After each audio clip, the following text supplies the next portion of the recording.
What is happening, Budget Builders, and welcome back to the channel. Here behind me we have this really cool 1964 four-door Falcon. This is a little 6-cylinder car, 3-speed on the column. It has been off the road since 1984, 1985. It spent a lot of time in a barn, and here for the past few years has been sitting right here. But in today's video, we're gonna get it pulled out of here, we're gonna rescue it, and we're gonna try to get it to run. We're gonna try to get some air in these tires. They were brand new a long time ago. They don't look pretty, but it's worth a try because that will really help us get this thing up on the trailer. Nope, it's off there. Okay. That's a blower outer. On them, they don't do too much good though because it's locked down. Yeah. I'll see it raising in front of it.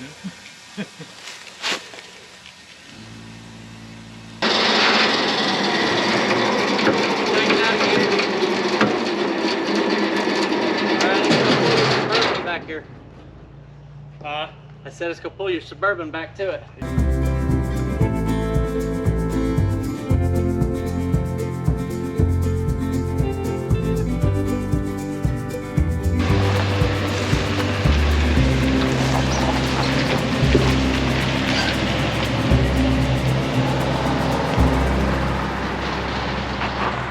Back at the shop, and of course the first thing you have to do with a car that you had no keys to, had to get into this trunk. Now, one thing I know a lot of people just take a hammer and start jamming in these locks here, and the problem is there is a little bit of rod in the trunk, and as soon as you start banging on this, it's just gonna blast through there. So I always like to we drill out the soft part of the tumbler there, and then you can kind of pry away and get back to where you can actually get in there and turn the mechanism. The reason we do that is you can actually pick these tumblers up for $5 or $6, no problem. It's a whole lot easier to replace that than replace the entire decklet here. Let's see what we have in this trunk though. You ready? Whew, we got some rot. Check that out. Woo, that hadn't been into in a long time. Bunch of old hubcaps. Oh, snake. Oh, look at that big old C. A toolbox with a lock. It's plastic, but you got an idea for that? Oh boy. I hate to cut this old master lock. Look how old that thing is. Do you have a key for it? No. Alrighty then. Oh.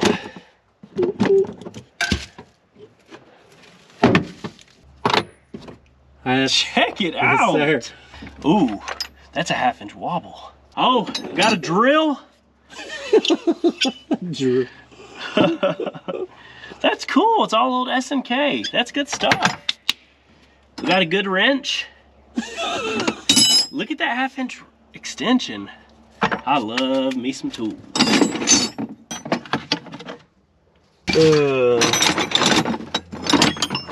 Some cool old wrenches. My goodness, they are rusty. I know it's rough around the edges. It's been sitting for a very long time, but if you notice, it's got pretty straight matching body panels. The seats and the original seat here is in pretty good shape, other than where the mice have ate it. The headliner's pretty nice. The pedals are pretty nice shape.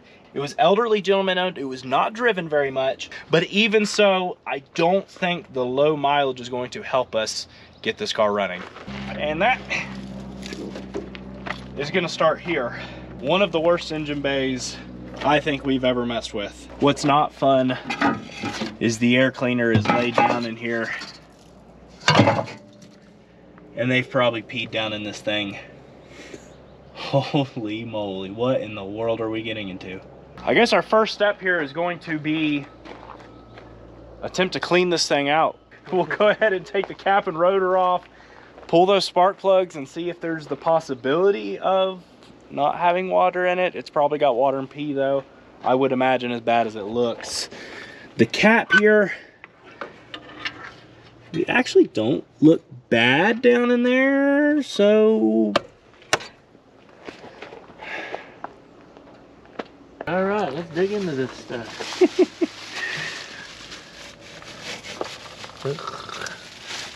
It's turned into dirt, man. Oh my gosh.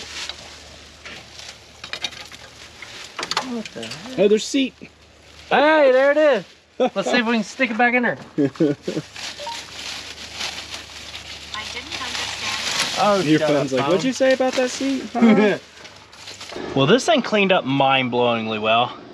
No, it looks like it came out of the flippin' ocean. Holy cow! What the crispy critter is this? What are we? What's the oil look like at least? Pull that. Let's see. Oh, look! It's Look ready at that. to run. Yes, sir. I just spray everything.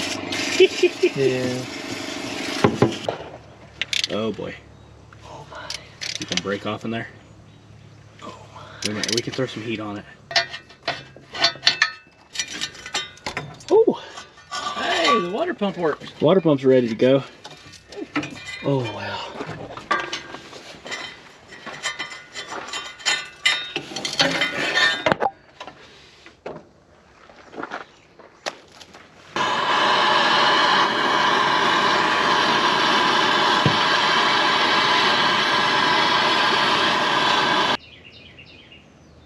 Oh my goodness.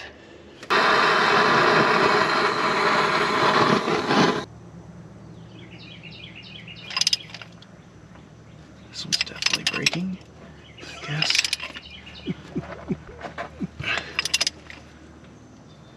No, don't touch it. Yeah.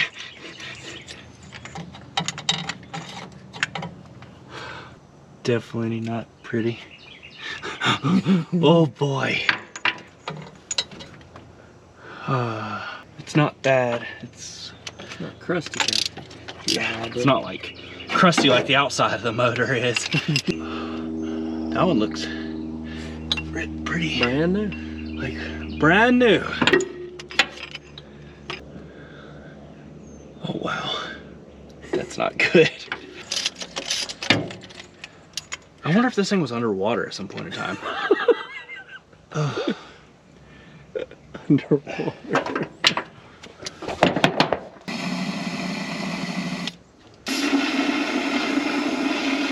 So it's been about 2 minutes and we're just gonna give it a light tug and see if it wants to do anything at all.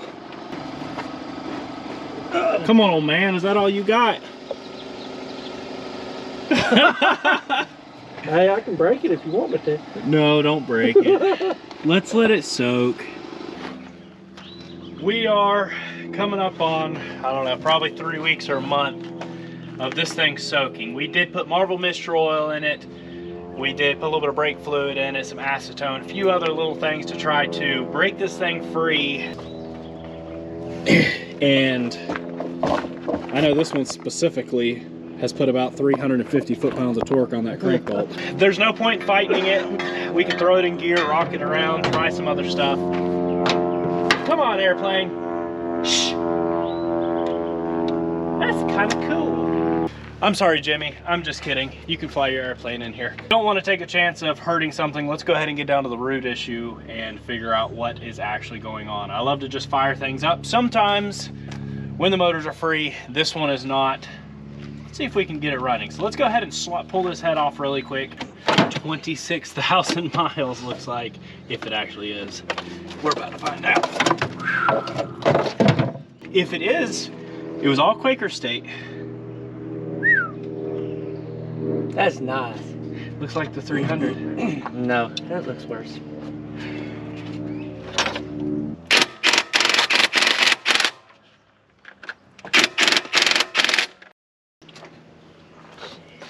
Right.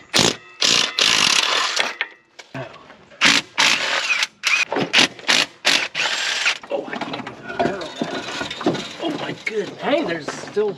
Yeah, that's not good. You got 2 good cylinders. Woohoo! When we say 2 good cylinders, you can see 2 of these suck down or let the drained. Pretty crusty. Not bad, I guess you could say. See all the sludge. All the sludge. But look how crusty those cylinders are. It actually looks like a lot of that is like carbon buildup. But the biggest issue, 2 clean cylinders, 4 with fluid. That means nothing has drained past those rings. Means we have 4 stuck cylinders. 1 stuck cylinder, we know that we've had to fight, but we've gotten to break free. Or if you remember our 300 inline 6 and that 7980 F-150 we did. 4, oh boy.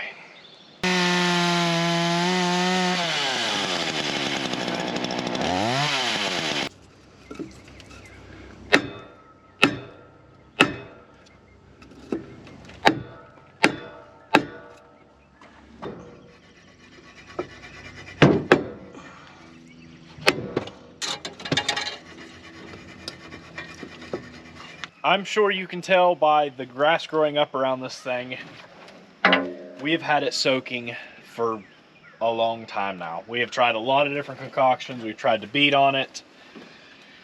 We still have 4 cylinders that have not leaked past at all. The only way this thing's gonna free up is going to be to pull the crank and push it through. So here's my thought on it.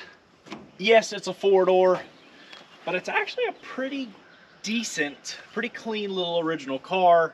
That motor is super crusty. It is super sludgy. I think this one's gonna be a no, it does not run. I just don't think it's gonna be worth the time going through, completely disassembling that motor just to free it up, because it really needs a complete rebuild at that point. We're talking about a little 170 in this car, but I don't want to leave it at that.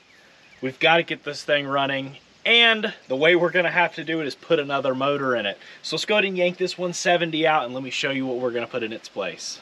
Kind of stinks because we always want to try to get every single one of these running that we possibly can. And we're gonna get this running, but it's just not gonna be this motor. I mean, we have just beat this thing to be, I mean, I've seen a couple other YouTubers actually bust pistons out to get them running. But at this point, I just think we're pushing it a little far. So let's go ahead and get this thing just pulled out of here. Oh, it don't weigh nothing.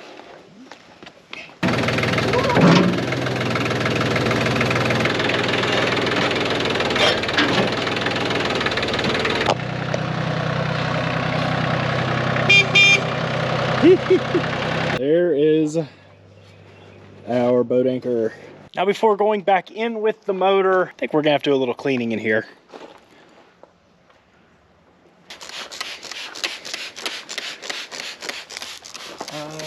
Probably not.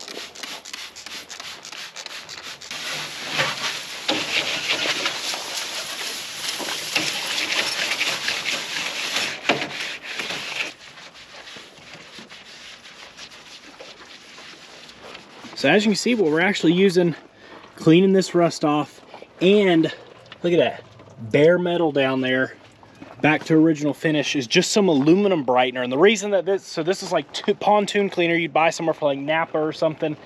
And the reason it's working is this has muriatic acid, and that's why you have to be so careful with this. But what's nice is it's not nearly as potent as straight muriatic acid. That would be peeling the paint off of this thing. What we're actually able to do is spray it, and it's slowly eating away at the surface rust here, and it's eating back down to the original finish on both the transmission and the steering box.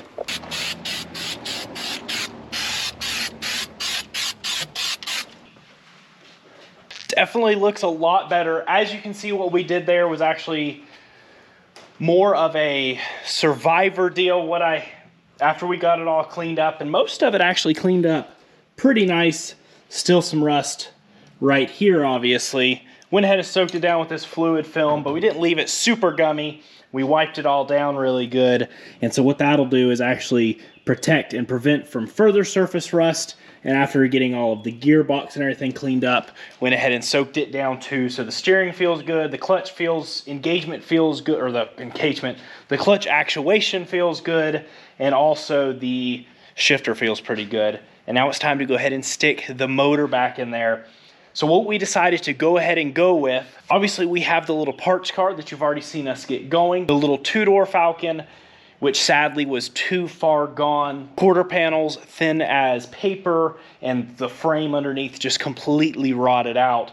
And so we decided to go ahead and pull the 1966 200 out of that. And then we went ahead and got it all cleaned up, painted up nicely, resealed, and ready to go back in this car. Not gonna come forward without lifting the transmission back up, but lifting the transmission back up, jams it into the shifter. Get me? Unless it twists like crazy like that.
Dirty. Little dip. Nope, that's probably good.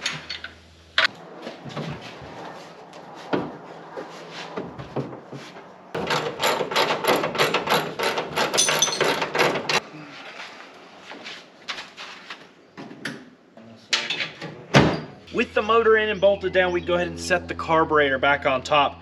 Now this is the original carburetor to this car, and surprisingly all that gunk kept it pretty good looking in there. And as long as this thing sat, we know this thing's been parked since 85, and the fuel was a lot different back then. You can tell just by how clean. Once it evaporated out of there, just a slight amount of varnish, but no ethanol garbage. Kept the inside of this carburetor looking pretty good. So hopefully this one will work all right.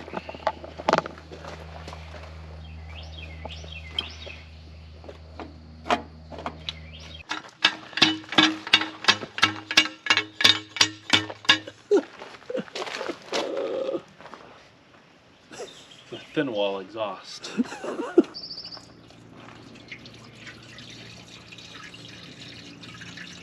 Motor is in, everything is hooked up. Do have the original radiator temporarily in there, and the reason, so we just want to make sure that it's going to take temperature good and that it's not going to leak. Obviously still some work to do with the exhaust system there, but everything is in place. And I like how This stuff kind of dried up. You got to wipe a few spots up here and there, but it's got a matte finish. It's not too, I don't know how it's picking up on camera, but it's not too shiny, doesn't have too much sheen, so it's not terrible. It's kind of got an OEM look, and we know it's nice and protected in there. But I think it's time to go ahead and make sure this motor will fire back up. Jumper wire here for the hot on the coil. And then we've got our trigger to the starter solenoid. Let's go ahead and see if that carburetor is going to take fuel. Let's see what it does.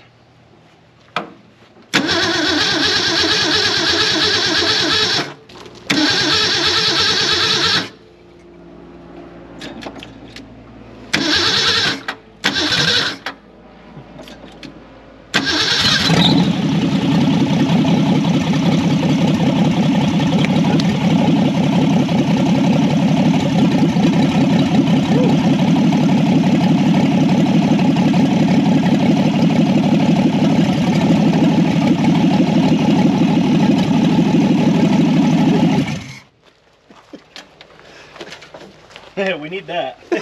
I didn't want to touch it while it was running. That sounds pretty good. I don't know who built that carburetor.